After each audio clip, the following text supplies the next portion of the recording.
పూర్వము 300 సంవత్సరాల క్రితం జరిగినటువంటి ఒక సంఘటన గమనించండి. అలెగ్జాండర్, చాలా మందికి తెలుసు, చదువుకున్న వాళ్ళకి, ఎందుకంటే పుస్తకాల్లో రాయించారు. అలెగ్జాండర్ ది గ్రేట్ అలెగ్జాండర్ అని 12 సంవత్సరాల నుంచి, అంటే వాళ్ళ తండ్రి గారు రాజు, అంటే అప్పట్లో దేశాల మీద రాజు ఉండి ఆ దేశం అంతటిని పరిపాలించేటటువంటి వాడు.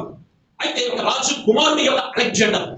ఈ యొక్క అలెగ్జాండర్ 12 సంవత్సరాలు వచ్చిన తర్వాత నుండి ఇతని ఆలోచనలన్నీ పెద్ద పెద్ద ఆలోచనలు, చాలా జ్ఞానం కలిగిన వాడు. ఆ వయసు నుంచే నేను గుర్రం మీద కాలి, గుర్రం మీద ఎక్కి ఇదిగో రాజ్యాలను జయించాలని పట్టుదల, నేను సంపాదించాలి, రాజ్యాలను సంపాదించాలని అనుకున్నారు. 20 సంవత్సరాలు వచ్చేసరికి అతను అమెరికా ప్రాంతంలో ఉన్నటువంటి వ్యక్తి, అతను చాలా జ్ఞానం కలిగిన వాడు. 20 సంవత్సరాల వయసు వచ్చేసరికి ఆ చుట్టుపక్కల ఉన్న దేశాలన్నిటి మీదకి వెళ్ళి విజయాన్ని పొందాడంట. అందరిని ఓడించి, దేశాల మొత్తాన్ని ఓడించి అతను స్వాధీనంలోకి తీసుకున్నాడు. 20 సంవత్సరాల వయసులో. గమనించండి, చిన్న పిల్లవాడు,